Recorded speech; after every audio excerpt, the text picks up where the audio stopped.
When starting off in card making, it can be so tempting to go out and buy every stamp, die, or tool that you see. Now, when you don't have the budget to do this, it can be super frustrating to see all these things and be kind of envious of everyone's craft supply. Or if you even do have the budget and you buy all these things and don't have the time to use them, it can be equally frustrating. If I could go back in time and tell my little crafty self something, I would say invest in one technique. Invest in the supplies for one technique and learn everything you can about it before moving on to the next one. When you truly know what you love to do, you can start investing in the convenient things, you could call them, things that save time or make you a better crafter. For example, when you originally stamped with an acrylic block and you upgraded to something like the Misty stamping tool. Today I'm collaborating with my friends Laurel and Ardith, and today we're chatting a little bit about how to resist the temptation of when we see new supplies, whether it be a new release or something just new to us. How do you look at your supplies a little bit differently, how to determine whether or not it's worth it? One of my favorite examples of this is foiling. When it hit the market, it was so exciting because I look at techniques kind of like umbrellas. You have things like stamping, heat embossing, die cutting, and then all these little raindrops within it, things like sub-techniques. So with stamping, for example, there can be something like the kissing technique, rock and roll, ghost stamping, generational stamping. There's all these things that fit under the stamping category, things you can do with stamping supplies. You know what I mean? So it's oftentimes that we discover techniques, these kind of raindrops, these sub-techniques. But when you find a new umbrella, like a whole topic that opens up a ton of techniques, it's exciting. And I hadn't seen something like that in a really long time. So foiling was the rage.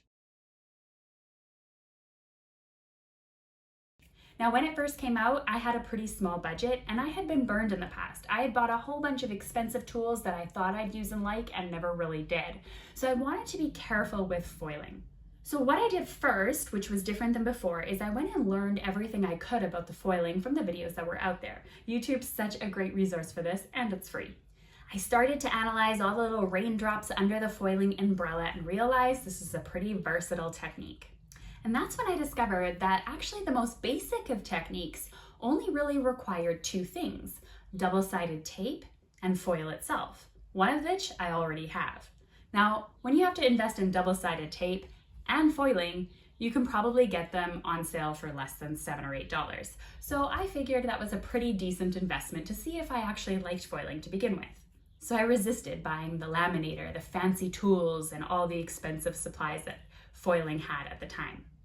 I got to work and I realized you could do so much with these supplies. I could attach foil to double-sided tape and create these cool stripes for backgrounds. I could get more great looks depending on how many colors of foil I felt like investing in. I could get even more looks by switching up the width of the tape, which I had in my stash already anyway. But there had to be more. If I could use double-sided tape, I must be able to use double-sided adhesive sheets, right? So I got to work, grabbing dies and using the double-sided tape to die cut them. But they were a bit of a mess because they were so flimsy. I needed something to stabilize it. So I had to compromise the sticky side and the convenience of not having to glue them with actual glue for stability. I attached the adhesive sheet to cardstock, die cut and foiled, and hey, it worked. So I'm able now to create loads of different backgrounds and extend the use of my dies. And that was all for just a few dollars. This was going to keep me something busy for quite a long time and also give me the chance to see if I like the foiling look and if it's something I'm going to do long term or it's just one of those things that was fun to try. And in the end, if it was just fun to try or the technique isn't really my thing, a few dollars to see if that's worth it or not is much better than investing in all those fancy tools. The good thing is, or maybe the not good thing is if you ask my bank account, is I love foiling. I was foiling all the things. You know what it's like to discover one of those techniques you love, right? So I went back to my original research and saw that I could unlock additional techniques by investing in some transfer gel duos. I have stencils already, so this seemed like a logical next step, and a $9 addition wasn't too bad. And you don't need heat to apply this gel either. I've now added the possibility of foiling every stencil I already own And again, in as many colors as I feel like, with the foil colors I feel like purchasing. Now, the only thing at this point that was missing for me was the ability to use my stamps and foil. And that's when, conveniently, I got sent the Heidi Swap toner ink pad, and I thought I had unlocked it all. Now, if you've noticed and been a regular on my channel, you've noticed that I haven't shown you that, because to me, it seems like a really wasteful product. It's around $20, I believe, and you have to throw away the pad of the ink pad every time you use it. Plus, the toner ink only fills up that ink pad a few times, and then you gotta throw it all away and invest in a new kit. It seemed really wasteful for me, but it's probably a really good idea, and I'm looking forward with all the new technology that might be out there that one day we might be able to stamp properly with our foil. Or maybe we can. Simon Hurley recently tried a technique using his heat embossing supplies and applying foil.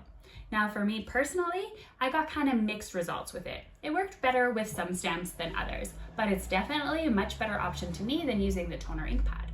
Not to mention I'm already using things in my stash, so I'm not investing in anything new. So at this point, I've made a $20 investment, and I've resisted buying all expensive and fancy tools. I've now extended the use of my stamps, my stencils, and my dies for just a few dollars.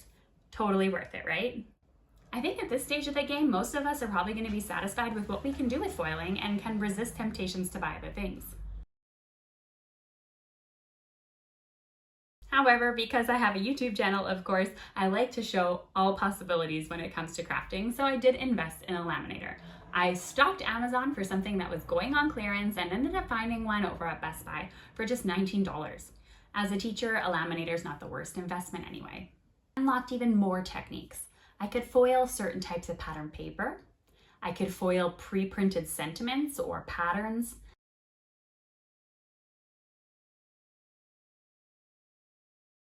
I can use toner paper and die cuts together. I can stamp and foil. I can stencil and foil. What more do I really need? Now, since then, I'm sure you know, 2 additional tools have come out, the foil quill and the Spellbinders Glimmer Hot Foil Machine. There's also one by Crafter's Companion. Now, if you already have a Cricut or a similar machine, then the hot foil quill might not be the worst investment, because you can then go ahead and use all those SVG files you might have bought, digital stamps and that kind of thing, and hot foil them. However, I'm gonna ask you this, how often do you pull out that Cricut? Are you like me and it just kind of sits up there collecting dust? And is this tool actually going to be something that's going to want you to take out the Cricut or not? So this add-on might be a game changer for a few crafters, but I don't think it's going to be a game changer for many. Now, as for the hot foil machine, I'm going to be super honest and say that this is definitely a tool that I was planning on resisting. First of all, when I take a look at the criteria of what I'm bringing into my craft room, does it actually improve my crafting or make me faster at crafting?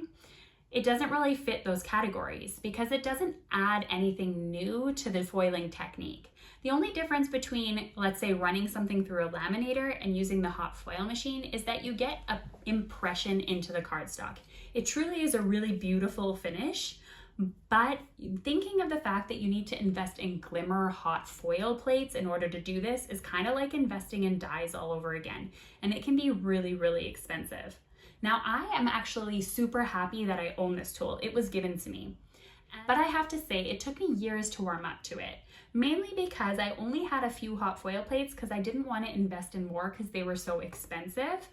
But I do love the look of them when they're finished. I think they're absolutely stunning. So don't get me wrong, I'm not saying to not buy this tool. I'm not saying that it's not for you or anything. I'm just saying to pull it out, to get it started is kind of a similar story to my Cricut. I don't like things that take a long time to get started. And so that was kind of the reason why it sat there for me for quite a long time and collected dust. However, once more companies started coming out with the glimmer foil plates and more options were available, I started to find things that were more in my style and I started to pull it out more and more. It also seemed that it took quite a long time for hot foil plates to really catch on with companies too. But now it seems like more and more companies are coming out with plates. They are pricey though, so I am definitely careful with what I purchase. Again, love this machine, but this would have been something easy to resist.